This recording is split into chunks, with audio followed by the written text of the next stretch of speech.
Okay, hello again.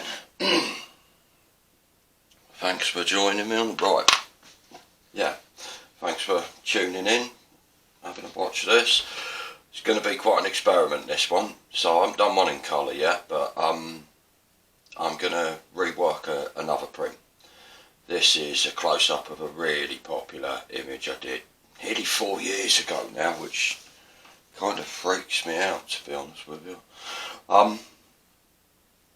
Yeah, it's called Departures in Wonderland. And for me, obvious reasons, like you don't know whether this person is shrinking or growing, so is it drink me or eat me? And yeah, it was one of the original Panotraits, but it was one of the sort of, I did it, the Panotraits originally with self-portrait that was completely unintended, that I'd done several studies of myself and then just threw them all together, and it worked.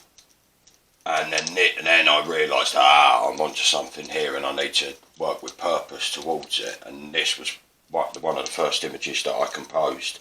These were purpose built for Panotraits, and this one, I think of that series, was the real standout image. It seems to be, it's one that people go back to a lot. So I figured, why not try reworking it? Which I will endeavour to do now. But it becomes a bit like one of these things that I find with, I'm using Photoshop or editing equipment. It's like, what do I want to do additionally to my images? And it's always something.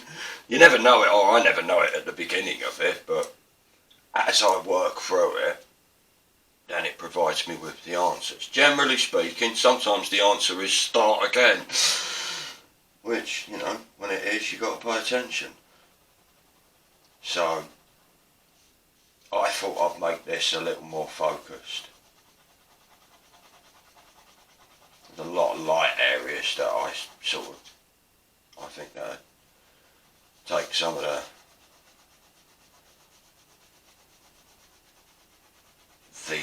peripheral focus out of it, bring it back into what's going on in the centre of the portraits.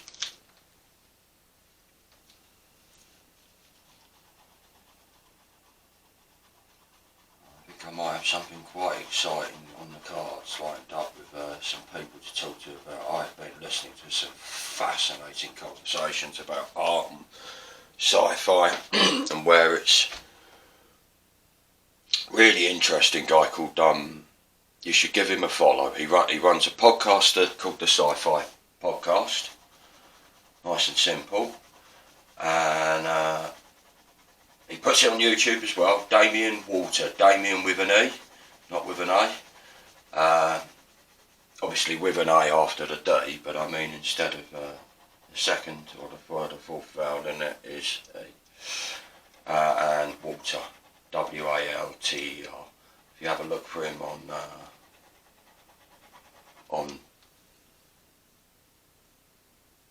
on YouTube, yeah, he posts a lot of stuff on the Sci-Fi Podcast on there. The reason that I'm saying this is because sci-fi's always been a major motivating. And don't get me wrong, and I'm no sci-fi expert, not by much. What I'm learning from Damien and the people that he's got in his group that are really quite thorough sci-fi buffs. I really don't, I'm completely out of my depth, but visually I find it, you know, it's some of my parents' earliest memories of me drawing and painting were sci-fi. Buck Rogers, Star Wars. Just once I encountered those things, it's generally on film, but sometimes in books. That's it, I could not stop drawing, and they were a major motivating. Sci-fi's are quite, and Damien's got some interesting propositions about what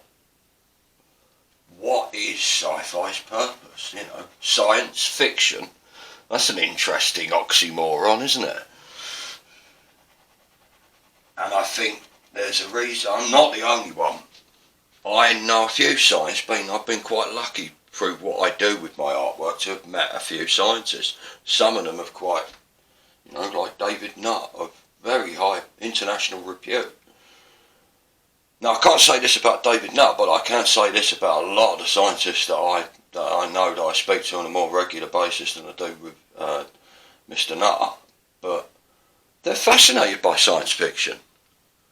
Absolutely fascinated by it. You know, it's a major motivating factor behind what they do as a scientist, as much as it is for me as an artist. I'm probably much more, you know, I get much more gratification out of the fiction aspect of it than I do the science aspect of it. Science is quite difficult for me to, well, I think something I've learned over the course of lockdown is that a lot of what I know, in fact nearly all of what I know about science, is scientism. I don't really work in that field. I haven't really got any practical understanding of that word. I've just got a few books that I can reference in a form of recital about what I understand of that word. But yeah, and I think that goes for a lot of people, but I don't want to digress on that.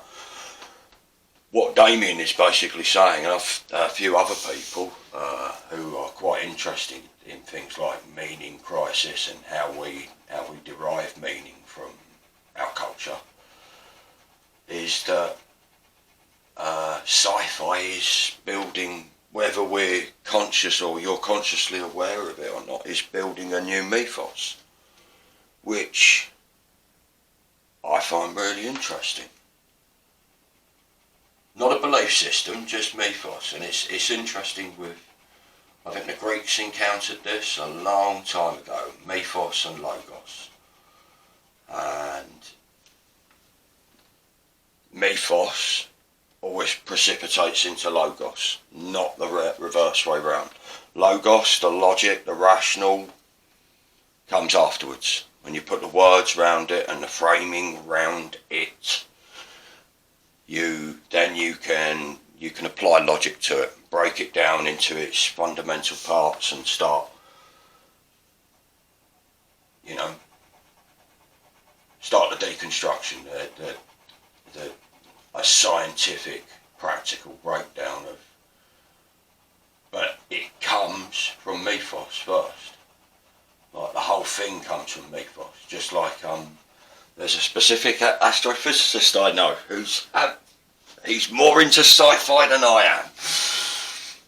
But you can't be like that as an astrophysicist. But it's interesting. What is it? Like Damien says that there's an interesting split between what he finds in his group on Facebook about sci-fi, of which there's like 6, getting on for 7, maybe 8,000 members now. And it's about an 85-15% split, where there's 85% of people want the hard science of science fiction, and then there's another 15%, which I probably fit into this bracket, who think that science fiction is doing something on a deeper level than just what normal, I don't even know what I mean by this, but what standard science is doing.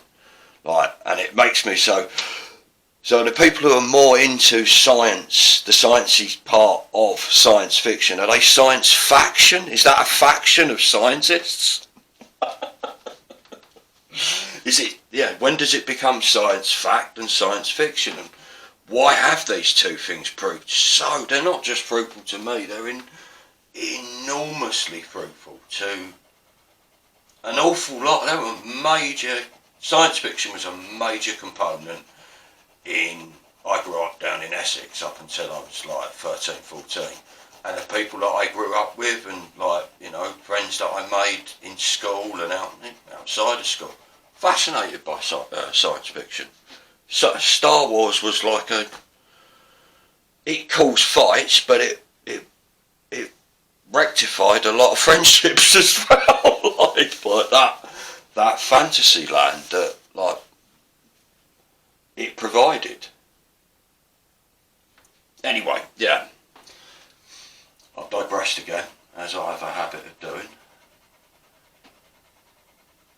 So right now I'll stop babbling on about things that I'm excited about. Yeah, so I want to kill it down a bit with it. I didn't want to be too heavy with I quite like some of those faded blues up there. So if I went in with that heavy, I might go back over that with a black pen. But again, this will be, well, depends how it goes. I want to sell you dodgy goods, so if I'm not happy with it, I won't put it up for sale. But if it doesn't work out, I'll get another one done. And yeah, hopefully I don't give in just because it doesn't work first time. And that should be anyone's motto as an artist, frankly.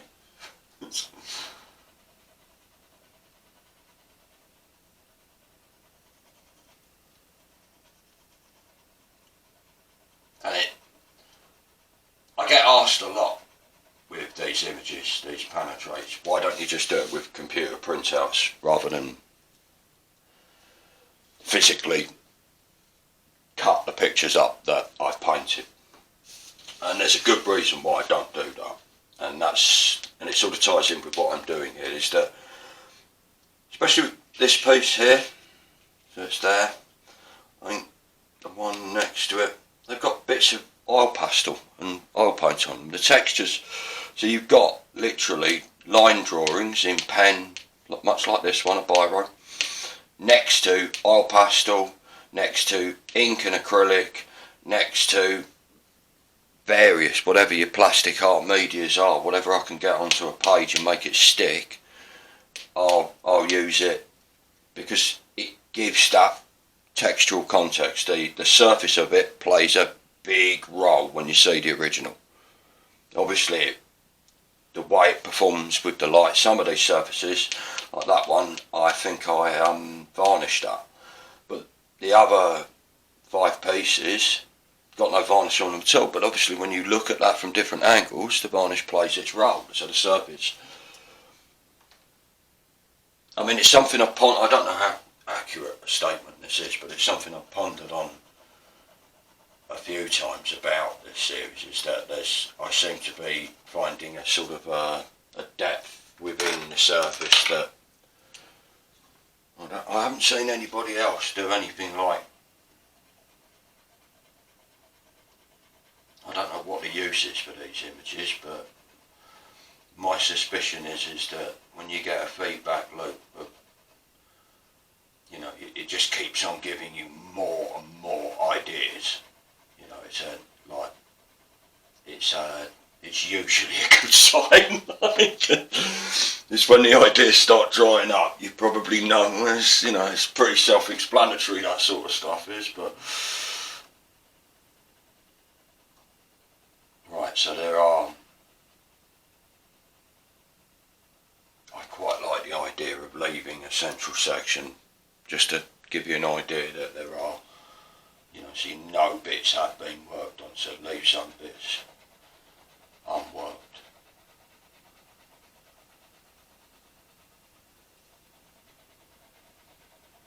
Don't want to go too wild with green. We all know how deftly green can go. Again, it's on watercolour paper, this, so, you know, there is, and the reason I say that about the texture thing is because I can put a bit more texture back into this now by working in what I'm doing now with pen details.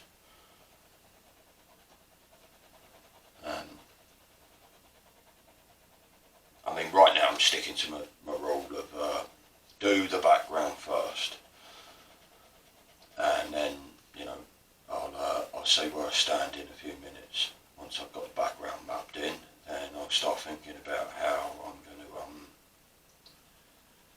bring focus to some of the portrait aspects of this.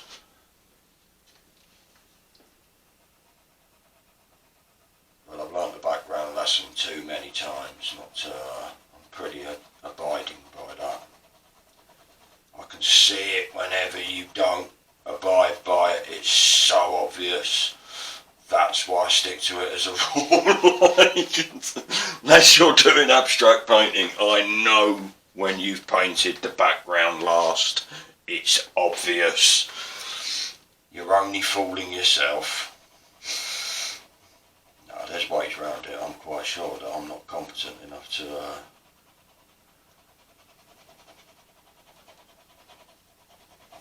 figure out yet.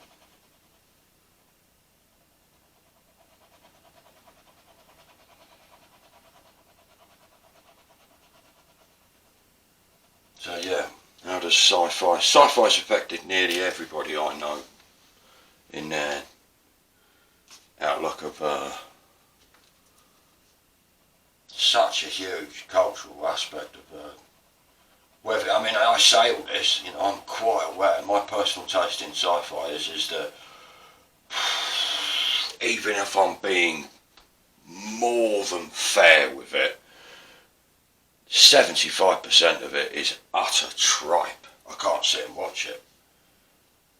There is, you know, it's probably my go-to, if I've got a go-to genre. I haven't really, but if I have, it's going to be sci-fi. And it is, without a doubt, it's frequently the case where I just, that's it, I can't watch that anymore. Like, 10 minutes in, I can't, like, the acting's that poor or the script scene's that bad. I can't, it gets absolutely no purchase from me. I'll just move on from it. I can't. But then the inverse is true. Every so often you get a Donnie Darko sort of film crop up where you're just transfixed for an hour and a half.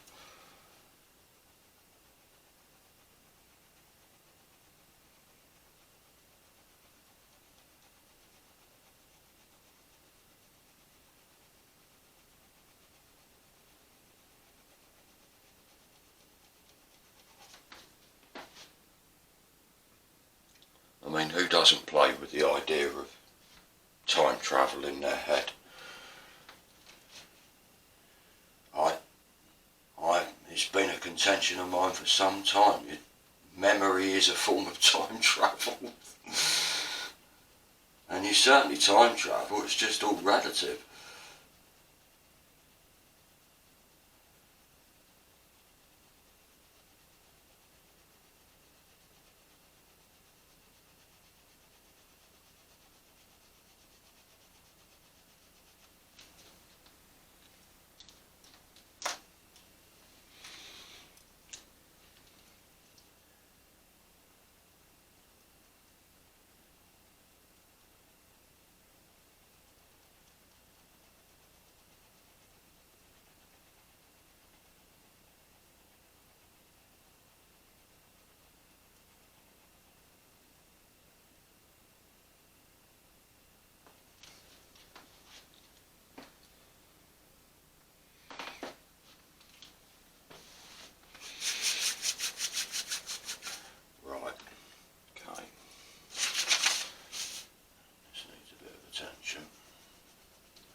That's what I mean by it.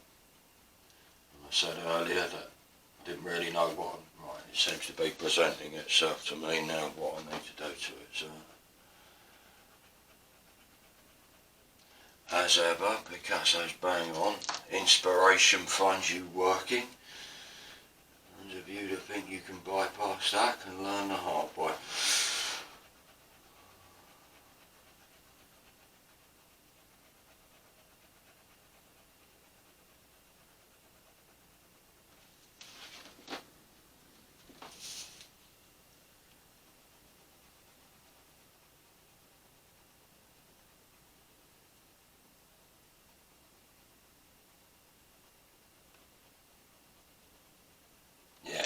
usually sell these for quite. I don't let these go cheap, these Panotraits. I know I want something with them. So the originals cost quite a bit. This way, you get one to have one that I've worked on by hand for 100 quid. So it's a one-off because I've reworked it.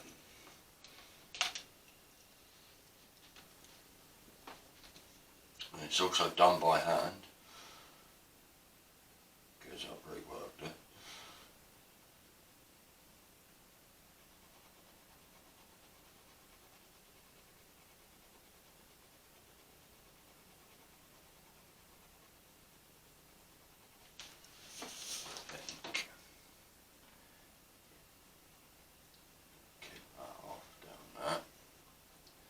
Just a little bit.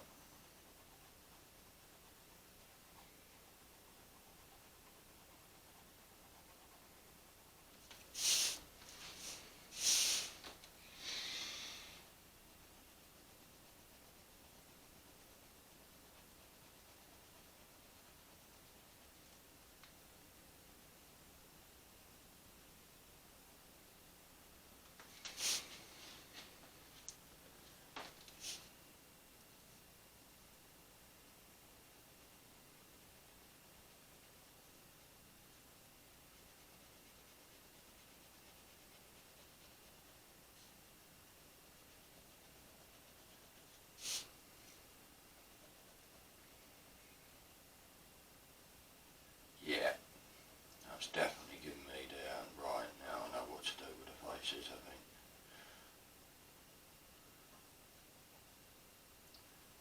You should say. I've got an idea of what to do. I don't care, I'll give it another crack.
I'm always curious about what is going on in the ink of biros. It's not like ink in other. They're not the standard issue rollerball. Why they can't manufacture certain colours but they can others.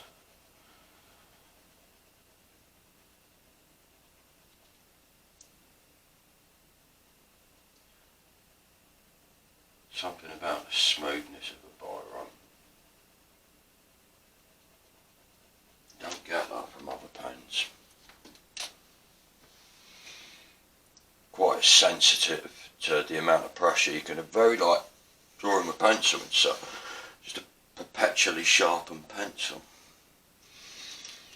Which I kind of like about them.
What I could have done, what I'm doing with a current piece that I'm painting at the moment in a much bigger project that's very related to this, well, it's part of the Panotrait project. Has done my latest thing of putting, I like to keep things simple, so even though I built this out of literally cutting up the images, I am always thinking about how I can just superimpose this kind of effect upon an image before cutting it up.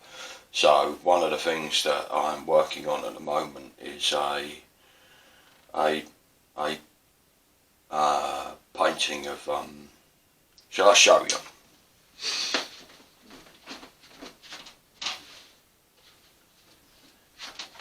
You are not getting to see this for long. There we go. So right, I'll zoom out on that and then zoom back in on the other one. See. So there we go.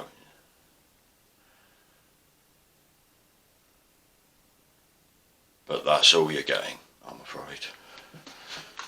It's a long way off of being finished. Got to go back in with all the pens yet.